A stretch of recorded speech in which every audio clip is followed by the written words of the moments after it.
অন্নপ্রকাশের সামনে নাকি তার ভিড় লেগে থাকতে শুধু তাকে দেখার জন্য এক নজর। আমি যা যা বই কিনি সেগুলো পরে আবার মানে বুক সেলফে বই আছে সব হুমায়ুন আহমেদের, ও ওইগুলো পড়তে পড়তে সেও ভক্ত হয়ে গেছে। সবার দৃষ্টি আগে হুমায়ুন আহমেদ স্যারের বইয়ের উপরেই। বাচ্চা ক্যাটাগরি হোক বা বয়স্ক বা তরুণ প্রজন্ম সবাই তারা পছন্দ করছে।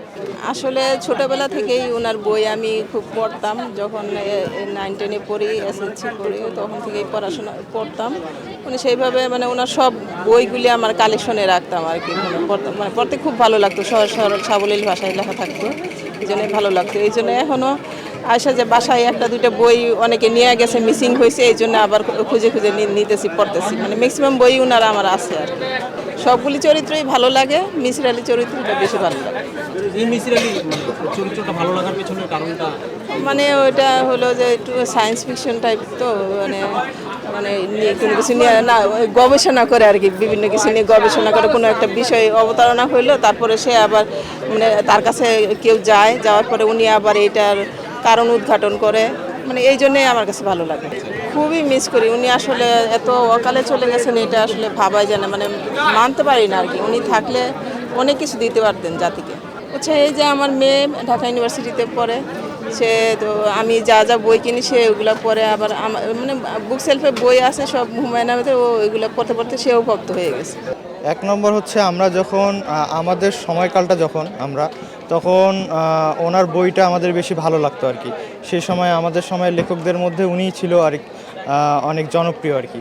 আমরা যেমন হচ্ছে নজরুল, তারপর রবীন্দ্রনাথ ঠাকুর, এদের বই অনেক আগে বের হয়েছে, এদের বই সবাই কমন, আমরা সবাই পড়েছি।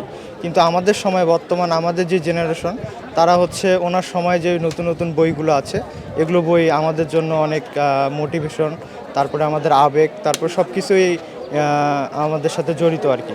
এই জন্য ওনার বইগুলো আমরা বেশি করে পড়ি। হুমায়ুন আহমেদ স্যারের বই তো মানে মেলায় সব সময়ই বিক্রি হয়।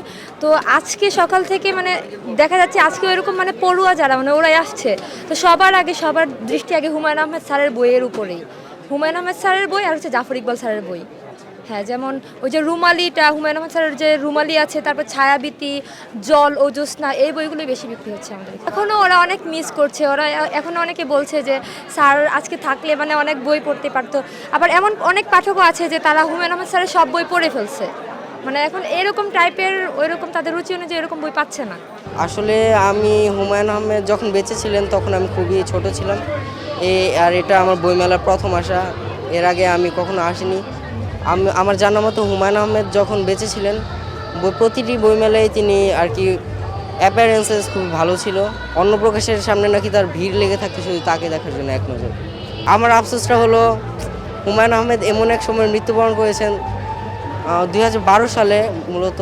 আর কিছু সময় যদি বেঁচে থাকতেন তাহলে হয়তো বা কোনো এক সময় দেখা করতে যেতাম। আমাদের কাছে এবার তার নতুন একটা বই এসেছে, যেটা হলো রূপালী পর্দা।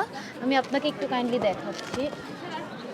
এটা তার পাচ্ছেন নতুন। এখানে তার যে সিনেমাগুলোর উপরে মুভি করা হয়েছিল সেই উপন্যাসগুলো সমগ্র আকারে তৈরি করা হয়েছে।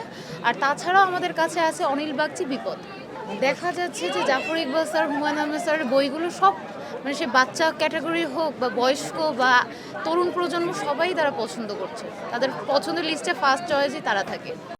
সংবাদ, ফিচার ও অনুষ্ঠানের জন্য ভিজিট করুন সংবাদ প্রকাশের ওয়েবসাইট এবং যুক্ত থাকুন ফেসবুক পেজ ও ইউটিউব চ্যানেলের সঙ্গে।